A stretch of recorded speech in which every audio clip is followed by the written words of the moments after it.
السلام علیکم ګرانو ملګرو، خدای دې وکړي چې روغ او جوړ به یاست. په نننۍ ویډیو کې به ستاسو یوه داسې کمره وښیم چې شاید تر اوسه پورې مو نه وي استعمال کړې. د دې کیمرې نوم دی کینډي کمره او تاسو یې په اسانۍ سره کولی شئ له پلی سټور نه را ډاونلوډ کړئ. نو درځئ ملګرو چې شروع وکړو چې د دې خصوصیات څه دي چې نورو کمرې دومره ځانګړې دي. ملګرو په دې کې درې ډېر مهم شیان دي. هغه اول دا چې بیوټي ايډيټ، معنا تاسو خپله څهره پکې ايډيټ کولی شئ. دریم اپشن چې دی باډي ايډيټ، او د ټولو مهمو او د ټولو ښه اپشن چې لري هغه د فلټر ايډيټ دی. ملګرو په دې فلټر ايډيټ کې تاسو کولی شئ خپل عکس فلټر بدل کړئ. دا پورت عکس کې تاسو وینئ چې څنګه د ځمکې د وښو عکس بدلیږي، نو کولی شئ تاسو هم همداسې یو عکس ايډيټ کړئ. راځئ ملګرو چې زه تاسو ته یو عکس ايډيټ کړم، ګورو چې څنګه دی. دلته ملګرو هر یو عکس چې مې انتخابوم زه یې انتخابوم. مثلا ملګرو زه دغه زما خپل عکس کې انتخابوم.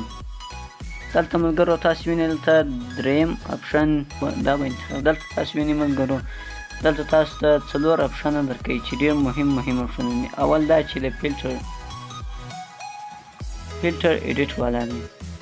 دریم هم باډي ايډيټ او بیوټي او خپله دی عکس د نور د روشنۍ د نور ايډيټ. په دې کې ملګرو تاسو دغه انتخاب کړئ.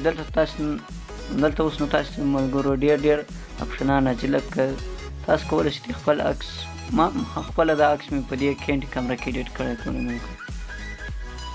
دلته تاسو ته ډېر فلټرز لري چې تاسو کولی شئ خپل عکس په ډېر اسانۍ سره پکې ايډيټ کړئ.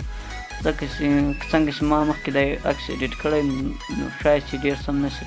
که چیرې تاسو یو نوی عکس واخلئ او په دې کې ايډيټ شوی نه وي نو تاسو کولی شئ په ډېره اسانۍ سره هغه ايډيټ کړئ. او ملګرو تاسو ته به زه یو بله خبره وکړم چې په دې کمره کې دلته یو بل هم شی هم سکرین پرفیکټر. په دې سره تاسو کولی شئ خپل مخ کې څه دانې چې وي او یا هم نور مخکې تورې دانې وي هغه لرې کولی شئ او مخ مو ډېر صفا راولي ملګرو. نو ملګرو دا اوس زموږ ویډیو خدای دې وکړي چې د خوښې وړ مو ګرځېدلې وي.